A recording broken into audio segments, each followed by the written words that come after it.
مفتی عامر شاہ صاحب کو مختصر وقت کے لیے دعوت دیتا ہوں تو آیا کہ آپ صاحب مختصر بات کریں.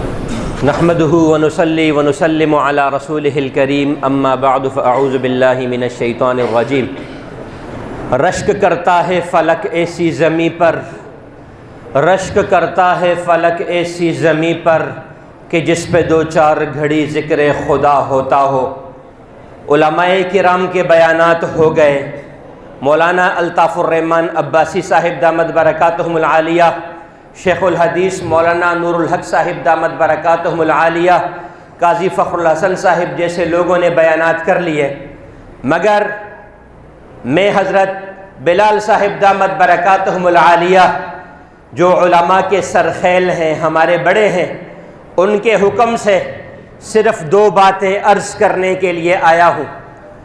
اس کی ابتدا میں اس شعر سے کرنا چاہتا ہوں کہ ہم نے ہر دور میں تقدیس رسالت کے لیے وقت کی تیز ہواؤں سے بغاوت کی ہے، توڑ کر سلسلہ رسم سیاست کا فسوں فقط ایک نام محمد سے محبت کی ہے.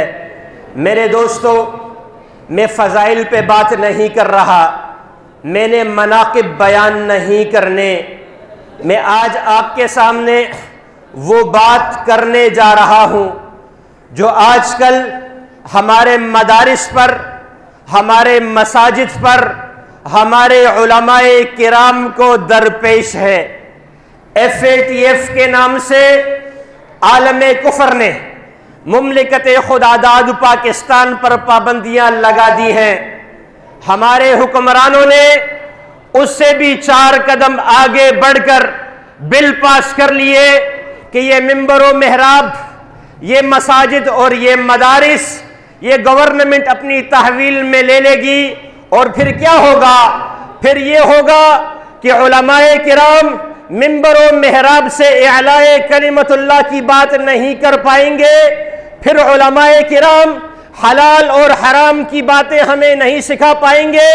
پھر مردے کو دفنانے کے، مردے کو نہلانے کے، قبر میں اتارنے کے طریقے ہمیں کالج اور یونیورسٹی کے پروفیسر صاحبان سمجھائیں گے.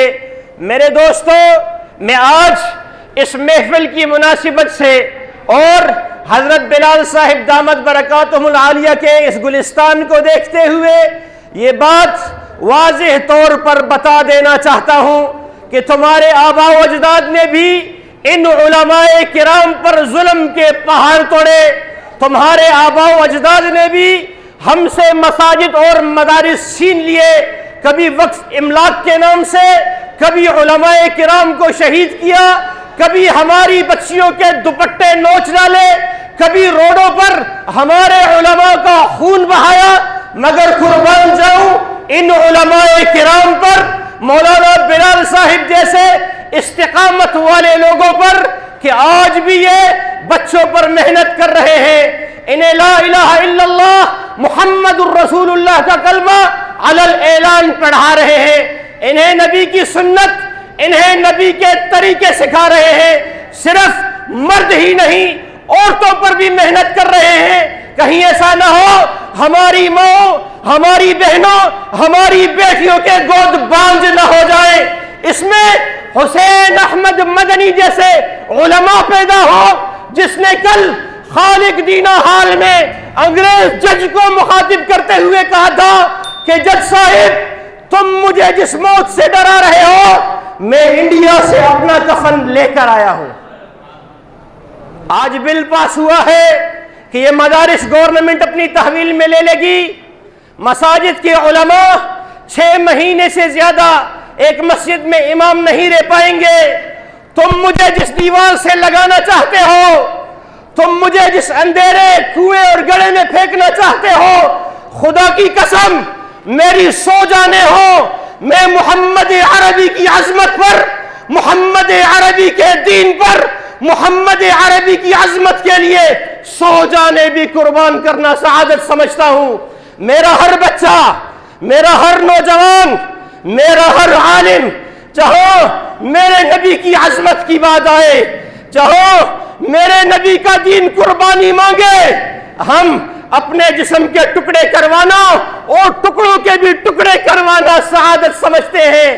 میں اس اجتماع کی وساطت سے ان لوگوں کو جن کو خاتم النبیین کا لفظ کہنا نہیں آتا، جو نعوذ باللہ صحابہ کو بھی نعوذ باللہ ثم نعوذ باللہ لٹیرے کے الفاظ سے مخاطب کرتے ہیں، میں انہیں یہ کہتا ہوں، میرا ہر بچہ، میرا ہر بزرگ، میری ہر بیٹی، میری ہر بہن، تم کس کس کو مارو گے؟ تم کس کس کے گریبان میں ہاتھ ڈالو گے؟ تم اگر مفتی عامر شاہ سے مدرسہ چھین لو، تم مولانا بلال سے مدرسہ چھین لو، خدا کی قسم کھا کر کہتا ہوں، یہ قرآن جو ہمارے سینوں میں محفوظ ہے، جو ہمارے جسم پر نافذ ہے، جو 5.5 فٹ کے بدن پر ہم نے نافذ کیا تھا، نافذ کیا ہے، نافذ کر کے دکھایا تھا، نافذ کر کے دکھا رہے ہیں، نہ کل شرمائے تھے نہ آج شرمائے ہیں۔ تم کل بھی ذلیل ہوئے تھے، تم آج بھی ذلیل ہو، تم کل قیامت کے دن بھی انشاءاللہ ذلیل ہوگے۔ میرے امام ابو حنیفہ کا جنازہ جیل خانے سے اٹھا، دنیا یہ سمجھی ابو حنیفہ جیل چلا گیا، دین مٹ جائے گا۔ آج ابو حنیفہ کے نام لے گا، مدرسہ تقوی للبنات کے اندر بخاری شریف کا ختم کر رہے ہیں، قرآن پاک کی تفسیر مکمل کر رہے ہیں۔ میں مبارکباد پیش کرتا ہوں مولانا بلال صاحب کو کہ جو ہمارے بچوں پر بھی محنت کر رہے ہیں، ہماری بچیوں پر بھی محنت کر رہے ہیں، ہماری خواتین کے لیے بھی فکر مند ہے، کسی کو نماز نہ آئے اس کے لیے بھی فکر مند، کسی بچے کو کلمہ نہ آئے اس کے لیے بھی فکر مند۔ میں آپ سے یہ کہتا ہوں، ان علماء کی قدر کرو، ان علماء کو اپنے ماتھے کا تاج بناؤ، اپنے سر کا جھومر بناؤ۔